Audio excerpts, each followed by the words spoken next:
Everyone, today is your friendly neighborhood queer Christian, and today I'm in honor of Black History Month. I am going to honor amazing Black Christians throughout this month, and today I want to honor the one and the only, the inimitable Harriet Tubman. Harriet Tubman is the first person I ever wrote anything about in school. She's the first reporter I ever made. She was my childhood hero. I just rewatched A Woman Called Moses with Cicely Tyson, which is one of the first movies I ever watched on her because my mother made us watch it. And even now, after so many years later, at the end of it, it always makes me cry. Even when I watched Harriet, I cried because my admiration for Harriet Tubman is so deep. She, to me, personifies everything and what it means to be a Christian in this world. Now, we know the accomplishments of Harriet Tubman, and there are so many. And I always thought if there was any person who was a superhero, if there was any person who was a literal superhero walking this earth, it was Harriet Tubman. And I say that for a multitude of reasons. One, she's the first woman to ever lead a battle in this country of any color. Harriet Tubman. Second, Harriet Tubman cured dysentery. And dysentery was an information in the intestines because of her knowledge of flora. Mind you, this woman was illiterate. Okay?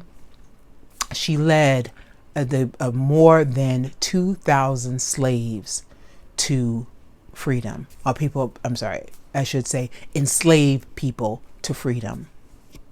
And she did this without a compass, without GPS, without a cell phone, without a map. She followed the stars and the mosses on the trees. In the last days of her leading slaves out, the bounty for her had almost gone up to 300,000. And when we talk about what happened in the Capitol and how that shook people's lives, the Capitol was an easy day for her. And that's not to dismiss what happened in that Capitol, but to give people a context of what it meant to be this woman every time going back into the jaws.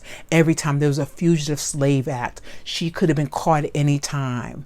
There was no, she couldn't even send a telegram if something had happened. If any one of those people had caught her, they could have caught her, brought her right back into slavery.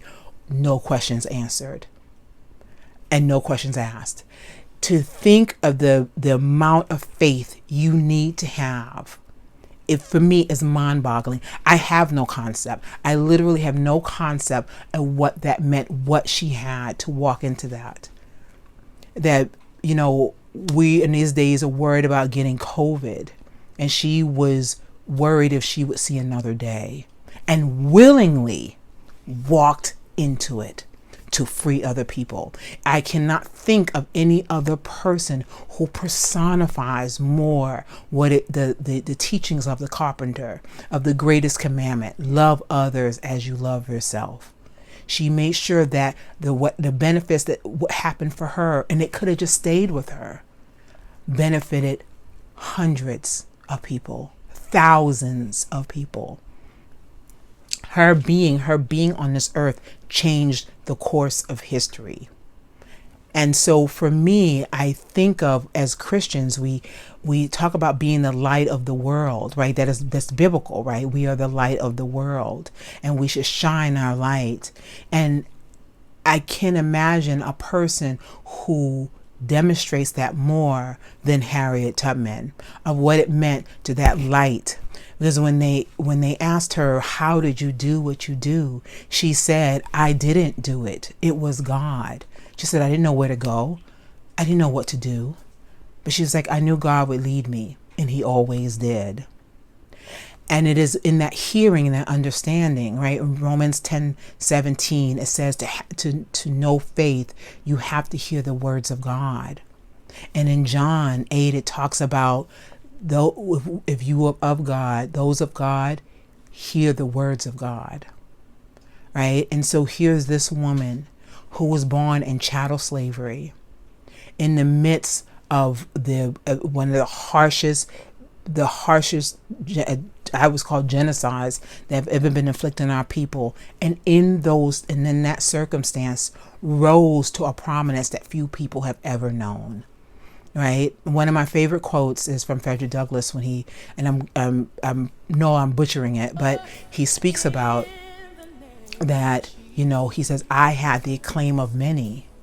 And he says, while you only had the stars, the sun, the moon and the stars to see your good works.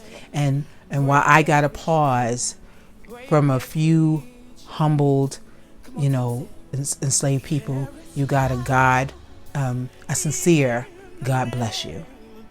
And to know that's the person that changed the course of history, and that just by using and understanding the tenets of what it meant to be a person of faith and use them fully and with honesty, I feel like that is a standard that, again, should be for all of us, for all Christians. So, again, today I just want to honor the amazing soul that is a Harriet Tubman, and that that person who really personified what it meant to be a servant, to be a faithful servant unto the Lord. Amen. Okay. Prayer chat will be tomorrow. It will be 1:30. Information will be above or below. If I don't see you on the line, I hope you'll join us next week.